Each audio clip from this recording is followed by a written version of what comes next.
Hello, this is part 2 of the breathing sequence. We are going to be in all fours. Important things to think about when you're on hands and knees or hands and feet is that you do not want over engagement of your neck. So make sure that you're trying to keep your neck in line with your torso and it's not jetting, your chin's not jetting forward.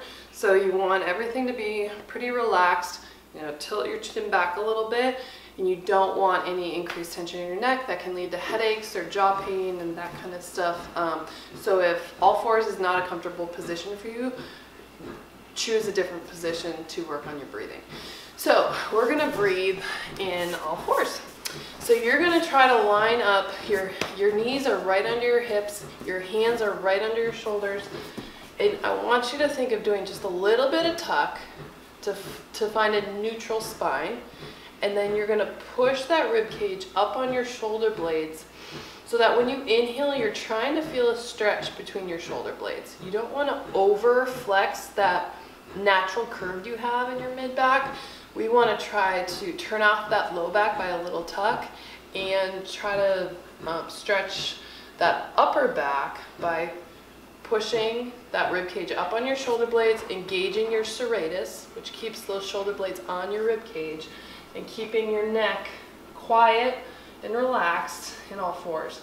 So I'm going to have you just take a few breaths, try to feel those serratus, try to feel those low transverse abs. If you find your hip bone and go right inside, those are your transverse abs. So you want to make sure those are active on when you're tucking and when you're stabilizing your spine, because those are your core muscles. If you're overusing your six-pack muscle, your rectus abdominis, that's not a stabilizer of your spine, so you're not going to get good core control. All right, so just trying to find that breath in your upper back.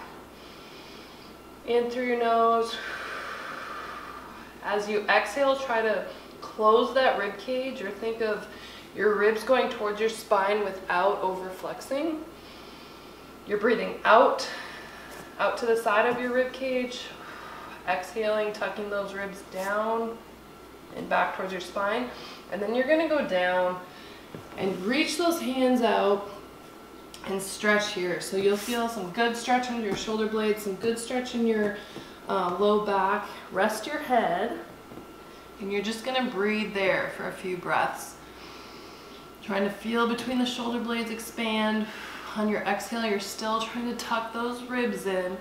So we're getting a good back stretch. And then you're gonna take the right hand and reach to the left. So we're stretching intercostal muscles, which are really important to improve your breathing. If those are tight, it's really hard to get your ribs down. So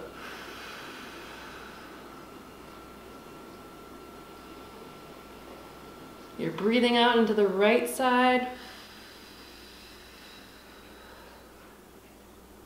And then you'll switch to the other side and open up the left.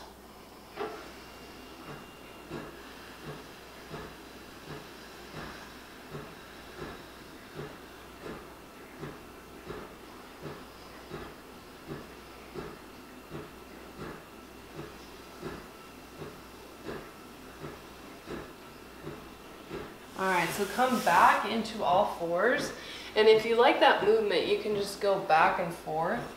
A good pre-squat drill that I like, or core stabilization.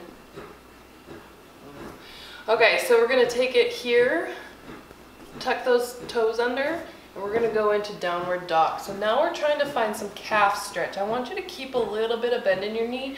We're not looking for hamstring. We need those hamstrings to help support your pelvis and stabilize your pelvis after you've had baby. So stretching them at this point is not usually a good idea.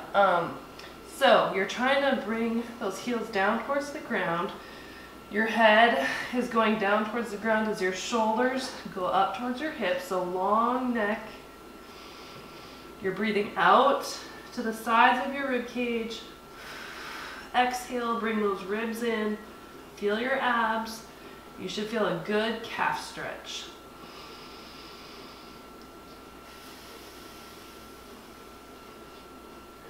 So breathing like that. If you get dizzy, come out of it. This is a good calf.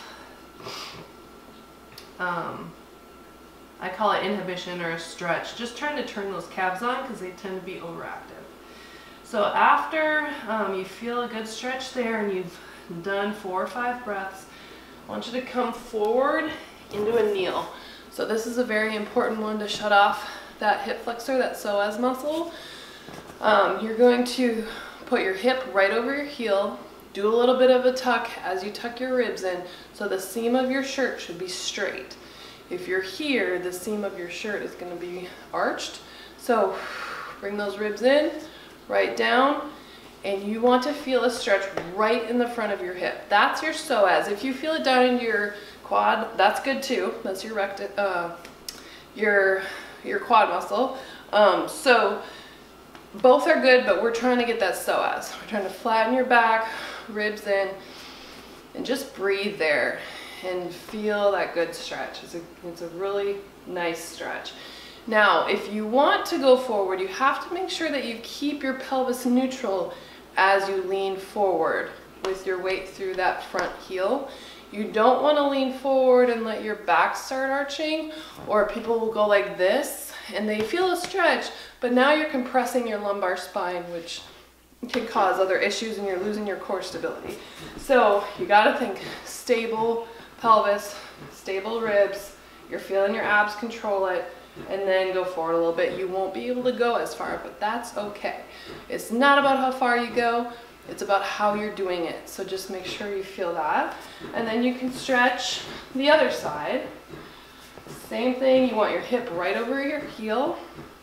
If you want to add a little spinal rotation or rib rotation, which I love, you can, turn.